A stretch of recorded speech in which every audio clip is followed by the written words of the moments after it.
வணக்கம் நண்பர்களே. நம்மள பெரும்பாலானவர்கள் மதிய உணவு என்றாலே கடைசியில் தயிர் சாதம் சாப்பிட்றத வழக்கமாக வச்சுருப்போம். சிலர் காலை, மதியம், இரவு என்று 3 வேளையும் தயிரை சேர்த்து கொள்வார்கள். தயிர் சாப்பிட்டால் உடல் குளிர்ச்சியாகும், எலும்புகள் பலப்படுத்தப்படும், செரிமானம் நன்றாக இருக்கும், இப்படின்னு பல நல்ல விஷயங்களை நம்ம கேள்விப்பட்டிருப்போம். ஆனால் எல்லாருக்கும் தயிர் நல்லதா? தினமும் அதிகமாக சாப்பிட்டா என்ன நடக்கும்? எந்த நோயா இருப்பவர்கள் கவனமாக இருக்க வேண்டும்? யார் தயிரை சாப்பிடவே கூடாது? அப்படிங்கிறதான் இந்த வீடியோவில் நம்ம பார்க்க போகிறோம். இந்த வீடியோவை கண்டிப்பாக பாருங்க. இந்த ஒரு வீடியோ உங்களுடைய ஆரோக்கியத்திற்கு ரொம்பவுமே முக்கியமான ஒரு வீடியோவாக இருக்கும். உங்கள் ஆரோக்கியம் உங்கள் கையில்தான். தயிரில் என்னென்ன சத்துக்கள் இருக்குது அப்படிங்கிறத பார்த்துடலாம். 100 கிராம் தயிரில் பொதுவாக புரதம், calcium, vitamin B12, phosphorus, potassium, நல்ல பாக்டீரியாக்கள் அதாவது ப்ரோபயாட்டிக், இது அனைத்தும் தான் உடலுக்கு பல நன்மைகளை தருது. ஆனால் அது சிலருக்கு ஆபத்துகளை ஏற்படுத்துது. இப்போ தயிரோடைய முக்கியமான நன்மைகளை பார்த்துடலாம். குடலை ஆரோக்கியமாக பாதுகாக்கிறதுக்கு தயிர் பயன்படுது. தயிரில் இருக்கக்கூடிய ப்ரோபயாட்டிக் குடலுக்கு ஒரு நல்ல பாக்டீரியாக்களை வளர்க்குறதுக்கு அது உதவியாக இருக்குது. அடுத்து செரிமானத்தை மேம்படுத்துறதுக்கு இந்த தயிர் பயன்படுது. உணவை ஜீரணமாக்குறதுக்கு தயிர் உதவுது. 3வது நன்மை, எலும்புகளை பலப்படுத்துறதுக்கு தயிர் பயன்படுது. ஏன்னா தயிரில் கால்சியம் அதிக அளவில் இருக்குது, அதனால. 4வது நன்மை, பற்களுக்கு ஒரு ஆரோக்கியத்தை கொடுக்குது. பற்களுடைய வலிமையை பாதுகாக்கிறதுக்கும் பற்களை பாதுகாப்பாக வச்சுக்கிறதுக்கும் தயிர் பயன்படுது. ஏன்னா தயிரில் இருக்கக்கூடிய கால்சியம் பற்கள், எலும்புகள் எல்லாத்தையுமே வலிமையாக வச்சுக்கிறோம். அடுத்து 5வது நன்மை, உடலை குளிர்ச்சியாக வச்சுக்கிறதுக்கு தயிர் பயன்படுது. முக்கியமாக கோடை காலங்களில் இது மிகவும் பயனுள்ளதாக இருக்கும். உடல் வெப்பத்தை தணிக்கிறதுக்கு தயிர் பயன்படுது. சிலருக்கெல்லாம் வயிற்றில் புண் இருக்கும், அந்த புண்களை ஆற்றுறதுக்கும் தயிர் பயன்படுது. 6வது நன்மை, புரத சத்தை வழங்குறதுக்கு தயிர் பயன்படுது. தசைகளுடைய வளர்ச்சிக்கு, அதாவது மசில்ஸ் மாஸ், புரோட்டீன் அதிகமாக இருக்கிறதுனால தசைகளை வலுவாக வச்சுக்கிறதுக்கு தயிர் பயன்படுது. 7வது நன்மை, வயிற்று எரிச்சலை குறைக்கிறதுக்கு தயிர் பயன்படுது. சிலருக்கு நல்ல ஒரு நிவாரணத்தை கூட தரக்கூடும். அடுத்து 8வது நன்மை, நோய் எதிர்ப்பு திறனை ஆதரிக்கிறதுக்கு தயிர் பயன்படுது. குடல் ஆரோக்கியம் மூலமாக மறைமுகமாக நம்ம உடலுக்கு நோய் எதிர்ப்பு மண்டலத்தை வலுப்படுத்துறதுக்கு தயிர் பயன்படுது. அடுத்து 9வது நன்மை, மலச்சிக்கலை குறைக்கிறதுக்கு தயிர் பயன்படுது. சிலருக்கெல்லாம் எதை சாப்பிட்டாலும் செரிமானம் ஆகாது, மலச்சிக்கலாக இருக்கும். ஆனால் தயிரை எடுக்கும் பொழுது நல்ல ஒரு பலன் அவங்களுக்கு கிடைக்கும். அடுத்து 10வது நன்மை, எடை மேலாண்மைக்கு இது உதவுது. வெயிட் லாஸ் பண்ணுறவங்களுக்கு தயிர் ஒரு சிறந்த உணவாக இருக்குது. ஆனால் அளவோடு எடுத்துக்கிறணும். அதிகமாக எடுத்துக்கிட்டிங்கன்னா சிலருக்கு உடல் எடை அதிகரிக்கிறதுக்கு வாய்ப்பு இருக்குது. இந்த பகுதி தான் ரொம்பவே கவனிக்க வேண்டிய பகுதி. இவ்வளோ நேரம் நம்ம நன்மைகளை மட்டும்தான் பார்த்தோம்.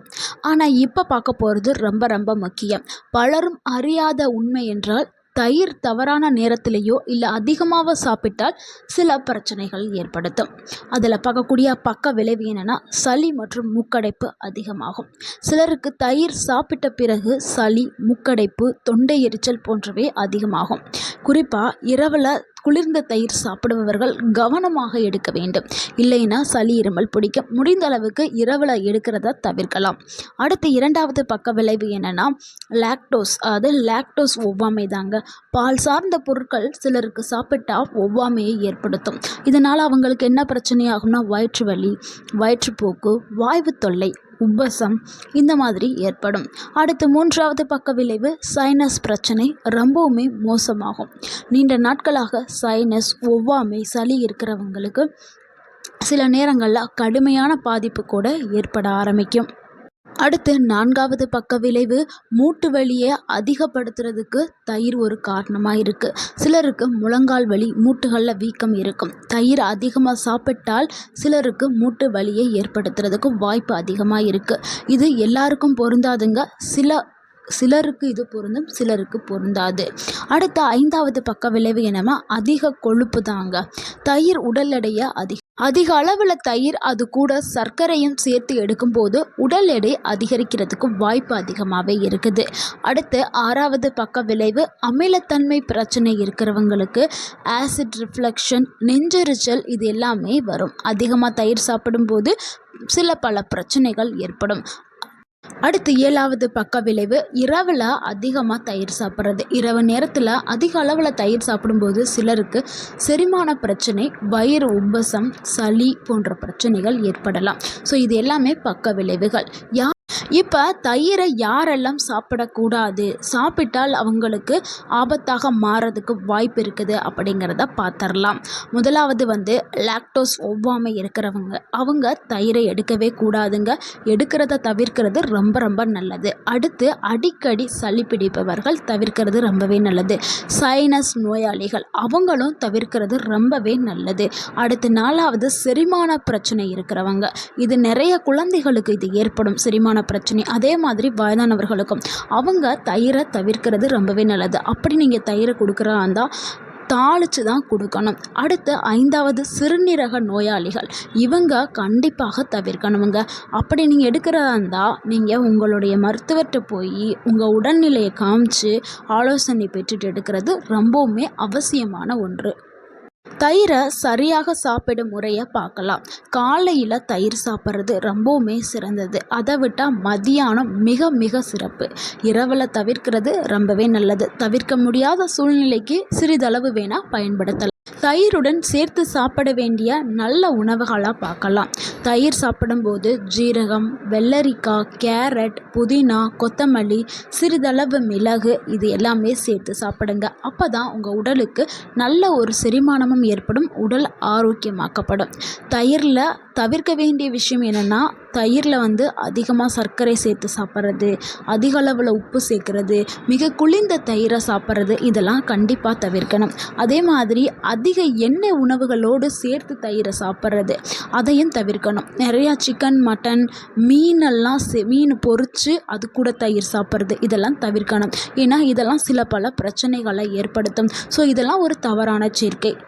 முக்கியமாக நான்வெஜ்ஜு கூட மீன், சிக்கன் இது கூட தயிர் சாப்பிட்றத நீங்கள் தவிர்க்கிறது நல்லது.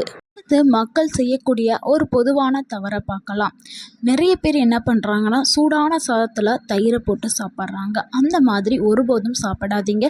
இதுவும் பல பிரச்சனைகளை ஏற்படுத்தும். ஸோ சிறிதளவு சாதத்தை ஆற வச்சு தான் எடுத்துக்கிறணும்.